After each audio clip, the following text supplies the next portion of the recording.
We came together with one question. What does it mean to truly decolonise social work field education? The literature told a story. We listened. We weren't just reviewing, we were rethinking. We challenged what was missing and imagined what could be. We asked, who gets left out of the field? And how can we change that? This work is for educators, for students, for communities. This episode is a window into our journey. This is social work field education, reimagined and decolonized. Hi, I'm Tina Odu. And I'm Eleanor Hogan. We're social work apprentices pursuing a Bachelor's of Social Work in the United Kingdom. Welcome to the first episode of the Decolonising Social Work Field Education podcast. Decolonisation isn't just a buzzword, it's a journey of unlearning, reimagining, and rebuilding.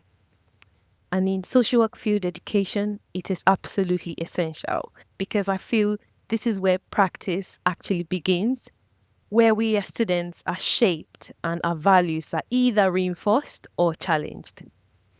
As we have recently begun our placement, we have realised how they reflect colonial structures. Who gets to lead, whose knowledge is centred, whose pain is validated, and whose is ignored.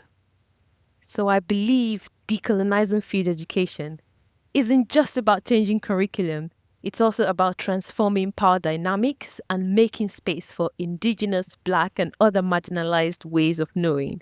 And that's exactly what today's episode is about.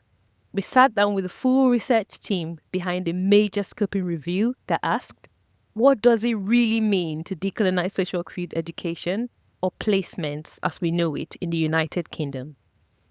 In this episode, you'll hear their stories, challenges, and shifts. This is for educators, students, practice educators, community workers, anyone shaping the future of social work.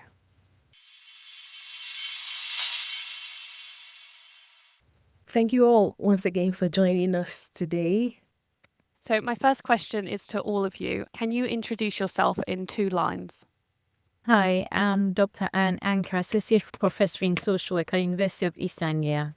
My research interest is decolonization, social work education, including field education. I'm Associate Professor Michelle Jones from the University of South Australia.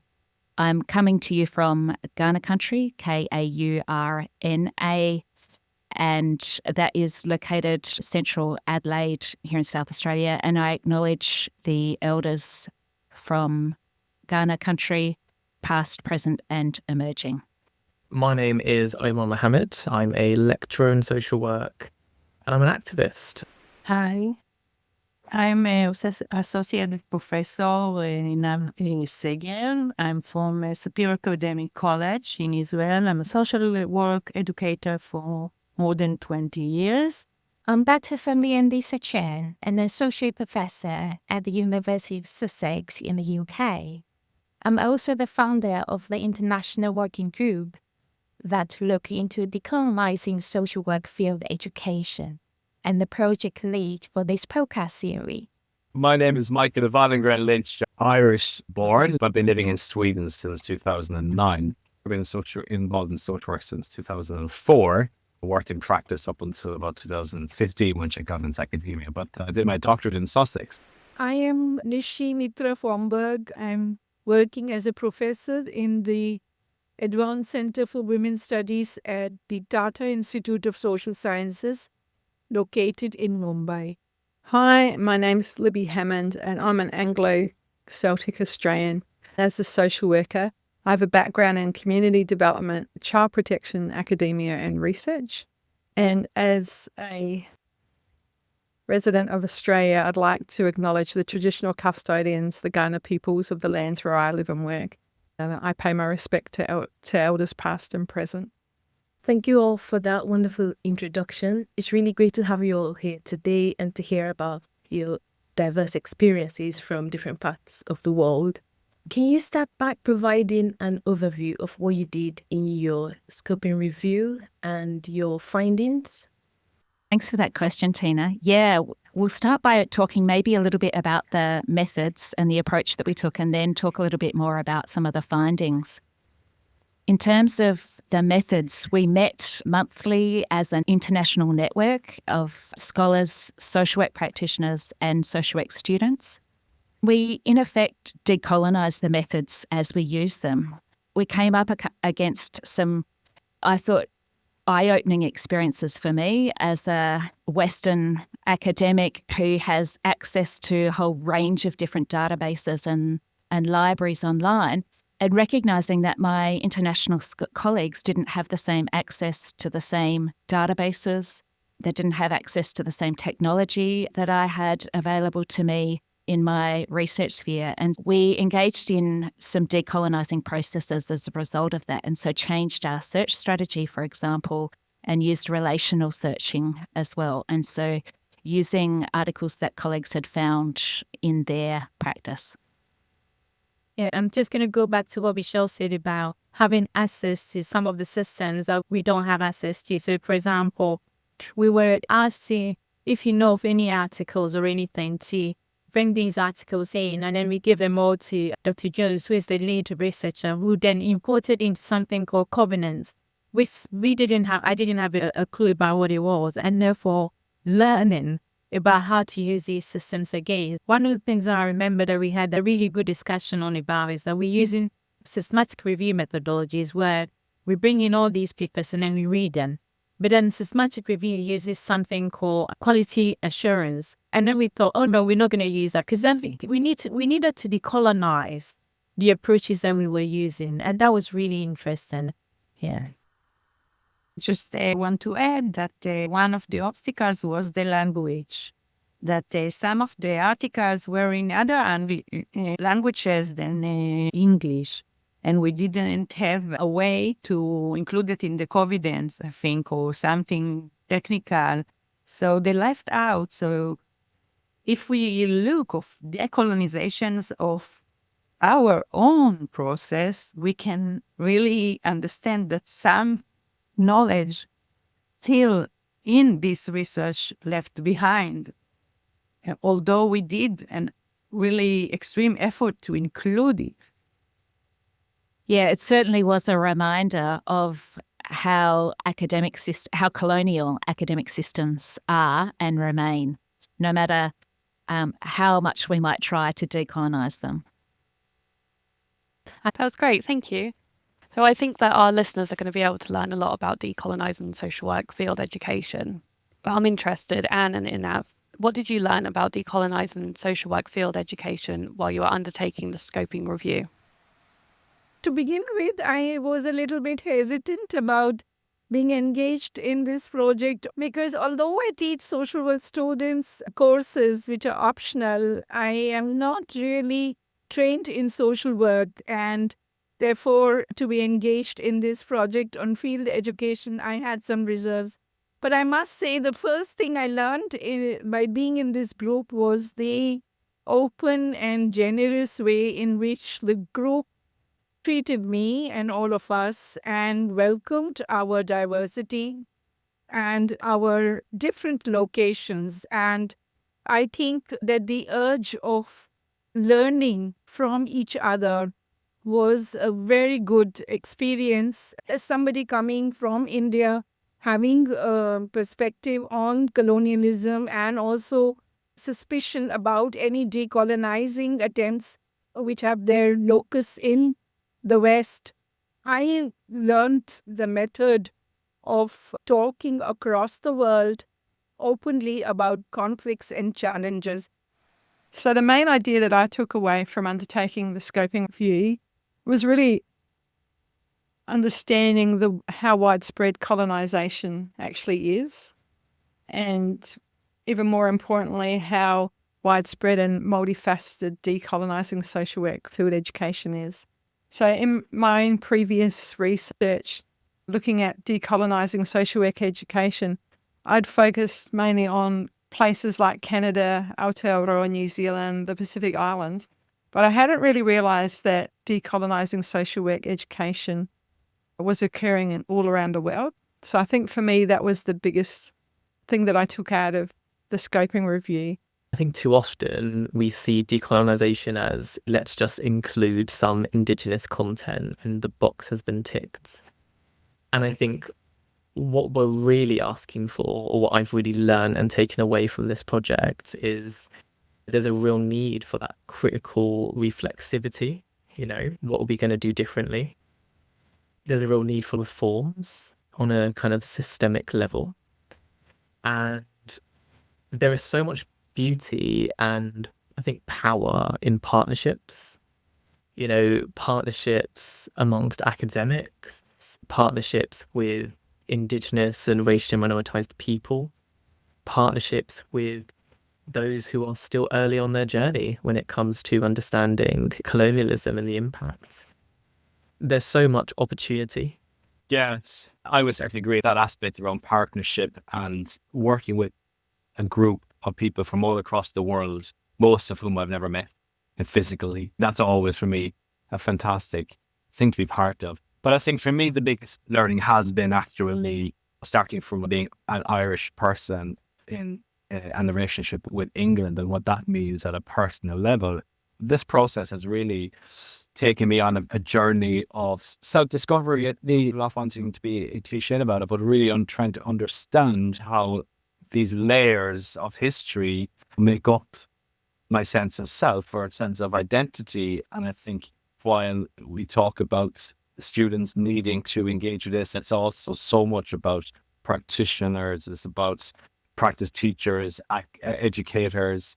This is very much a journey of self-discovery as well, self-transformation. When we use the word transformation on a societal level, well, it's also about individual transformation because it's so context dependent, but it is also requires so much inner self-reflexivity, I think.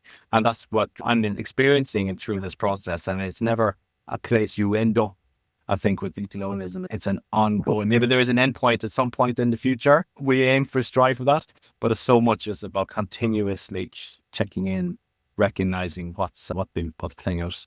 So a very invaluable ongoing experience for me. I think in academia itself, when I look at my colleagues around the world and in my college itself, I think there's a gap because there's a college intention. Many talk about the importance of the colonization of the social work education.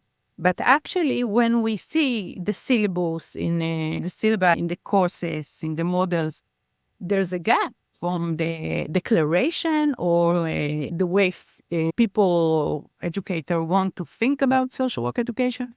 But what they do in practice, it's not really go with it. Do we think about the cultures of our students? We have to do much more.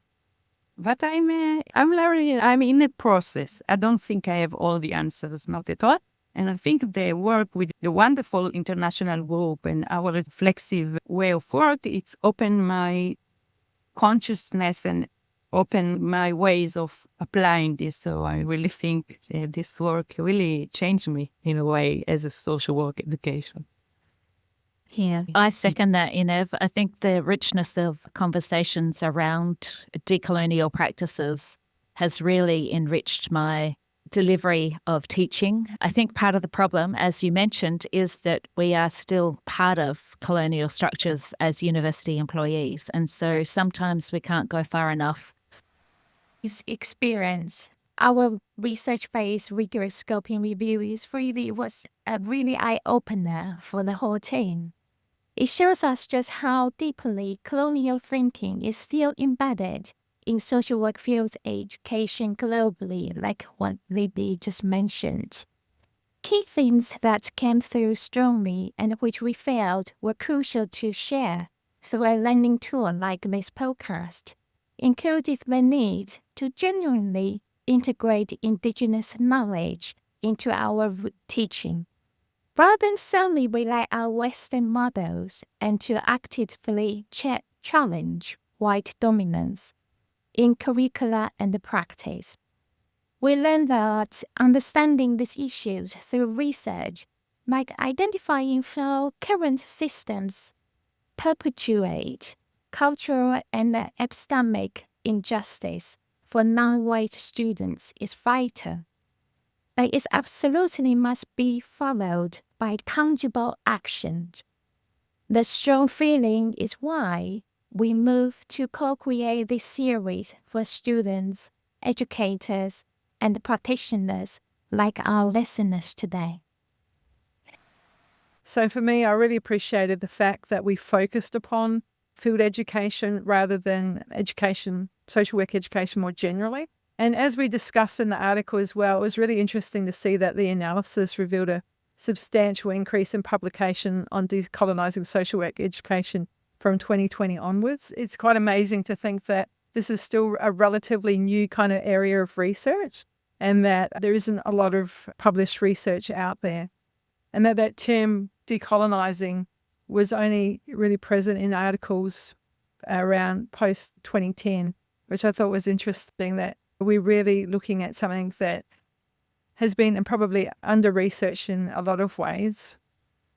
Thank you for that.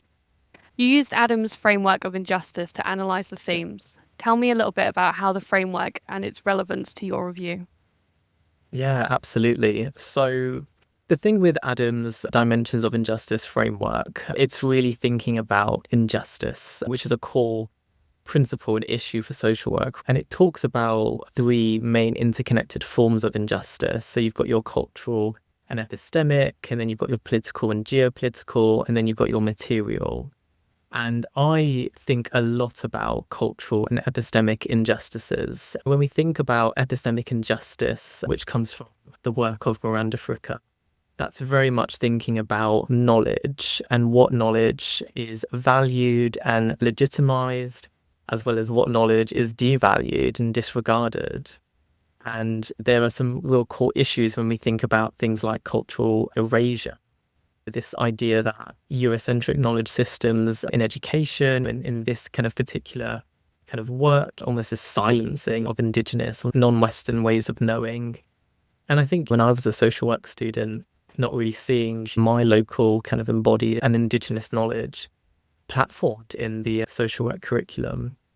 So yeah, I think the dimensions of injustice, at least I guess starting with the cultural and epistemic injustices, makes me really think about the need to talk about Indigenous and embodied knowledge.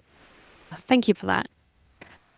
So my next question is for Lisa. So I understand that the Scoping Review project links to a new project funded by the European Association of Schools of Social Work.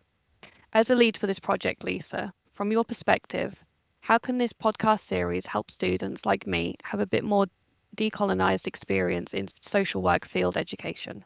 That's absolutely our hope, Dina and Elena. And it's aimed not just at the students, but also their educators, practitioners, and the placement providers who might be listening.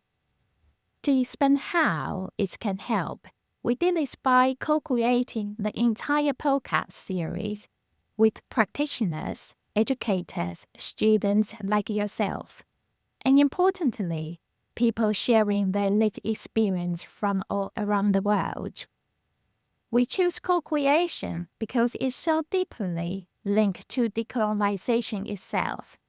It's about shifting power and making sure marginalized voices are heard. Here's how we hope that series helps make a difference for everyone listening. So, because of how this podcast was made and who made it, we hope it's not just talking about decolonization. We want it to be an active teaching and a learning tool. Thank you, Lisa. I know for me that working on the podcast has helped me to understand where decolonising social work field education can not only just fit into my study life and my work life, but also into my personal life. I'm curious as well, was there a specific paper that surprised you or challenged your assumptions when working on the scoping review? I think if I kind of go back to some of the themes that we created from the paper, when we look at all those, and one key one for me was around critical reflection and unlearning colonial ideologies, reconstructing space in curriculum. If we're reconstructing, what are we going to fill it with? What needs to be in there? What can go in there? What should be in there? Who decides that? These type of the dominant discourses and how that all plays out to politics of what makes up our curriculum. One paper that I was intrigued by, which I found really eye-opening, is called, which should also win an award for the best title on the paper, Theory's Cool, but Theory with No Practice Ain't Shit. Critical Theories and Framework to Dismantle Racism in Social Work Education and Practice. It's already on a winner with a title, that I think. But what that paper did was identify 5 different theories written by Indigenous and people of colour scholars. And it just really highlighted the alternative, even using the word alternative, but other theories which can be applicable to different communities depending on who you're working with, and the importance of recognising that we all just don't go with our standard theories into social work education and practice and expect them to make sense to all the people we work with from all the backgrounds and diversity that there is in life. Yeah. So for me, there's so many that really impacted on me. But one paper that stood out for me is published by Olu in 2019. This was focused on the Pacific region. And the reason why I picked this up is also linking to one of our key findings about, I think we use Adam's dimensions of injustices to help us analyze the findings. And what Revel talked about is that he was encouraging indigenization by advocating the inclusion of traditional practice wisdom, as well as wisdom of elders, a sense of belonging. And then he also talked about colonial ideologies, so helping us to think about that. One of the key findings that came up that I've linked this paper to is about having critical reflections and unlearning. And the reason why I picked this up is so personal to me. So for Revel is promoting, advocating for the inclusion of traditional practices. But I thought about something that happened in my childhood, and this has been going on right in my head all the time. So in where I come from, our traditional wisdom is that you have to respect your elders, which we really advocate for. But I remember one visit, me and my mom having an argument about my mom's house is untidy, yeah? And then she's asking one of the people who look after her, she's having to go at this person to clean up the house. And then she make a comment about, I'm training you to be a good wife, so that when your husband come home, the house will be clean. And I got really angry. I got angry from the fact that I was looking at it from a Western lens, about how not to train women so men can also be as good as cleaners as women. And I thought about this and I'm thinking, for me, what I took from this is that I need to use this critical reflection and unlearning about the colonial ideas that have been internalized within me, but not to just take it as face value. So the harm, not just the harm by colonial ideology, but the harm about some of the traditional practices that we then pass on. Thanks, Anne. I might reflect on one of our key findings, which is critical reflection and unlearning colonial ideologies as a focus. And the articles I think that really influenced me is a lot of the work by Aboriginal social worker Professor Bindi Bennett. Bindi Bennett here from Australia has been incredibly influential. I think there's about 3 or more of her articles that feature within this review. But I will focus particularly on one article by Bindi Bennett and Trevor Gates. And this particular article from 2021 highlights a number of important aspects. One of those is around having cultural self-awareness. And as a non-Indigenous white woman, 5th generation settler here in Australia, my whiteness is incredibly invisible in my social work practice, in my social work education as well. And so these articles reminded me of the importance of recognising that I have a culture and that my culture influences other people that I'm working with as well. Thank you all for that insightful conversation. I know I've been opened up to a whole new world of decolonization. I thought I knew at least what the word meant, but now I know nothing at all. And I'm looking forward to learning more through being involved in this project. I'm sure many students in my position would take away so much from this podcast project. Thank you very much. My final question is to Lisa. From your research, you highlighted that one of the ways to decolonize field education is by reframing understanding of social problems. What advice would you give to students and practice educators who support students on how to approach this, perhaps using this podcast series as an active tool for change? Thank you, Tina. Hopefully, instead of giving definite advice from my academic role, my real hope is we can figure this out together. I'd love for us to get further funding to bring in everyone, students, educators, practitioners, placement providers, back together to co-create the best way to use this podcast. So, for student listening, here are a couple of ways you can take action in your learning. First, when you listen to an episode, really try to use it to challenge your own views. For example, when you tune in to the episode Phyllis and I are leading, Beyond England's Professional Capability Framework, try to think critically how might framework like this sometimes limit our understanding, and even with the best intentions. See it as a chance to actively question and really broaden your perspective. And another area, bring what you are hearing into your placements. If an episode sparks an idea, take that into your supervision. And for our wonderful practice educator, how about using the podcast to spark dialogue? You could use specific episode as prompt for really rich conversation in your teams, during supervisions, or even in lectures. For instance, after listening to the episode Nishi Lead with Yvonne about supporting migrant women facing gender-based violence, maybe you could facilitate a session exploring the specific UK policy barriers discussed. And finally, maybe reflect on how this podcast itself was made. The co-creative process.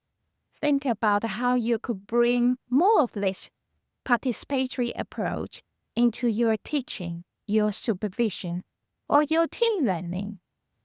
That really reflect the decolonizing spirit we are all aiming to and aiming for as learning communities.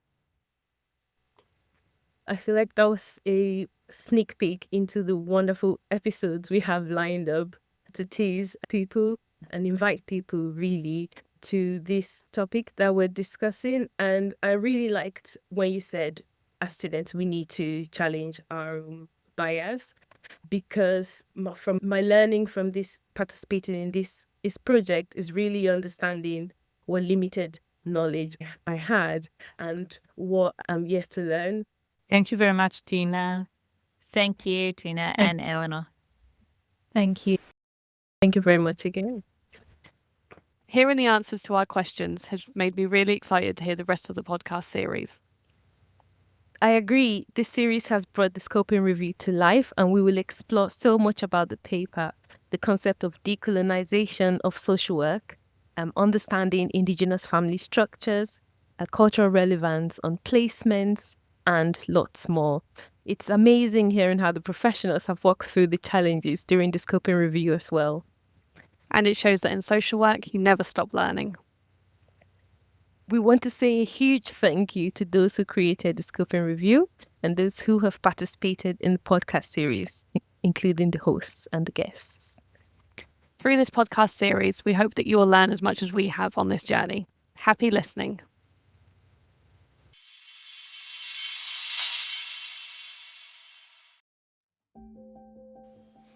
You've been listening to the Decolonising Social Work Field Education podcast, Global Dialogues for Change, an international participatory project with students, experts by experience, practitioners and academics, funded by the European Association of Schools of Social Work, led by Associate Professor Heng Lien Lisa Chen at the University of Sussex, and co-produced by Mitali Kulkarni. Visit dialogueswfe.org and follow us online.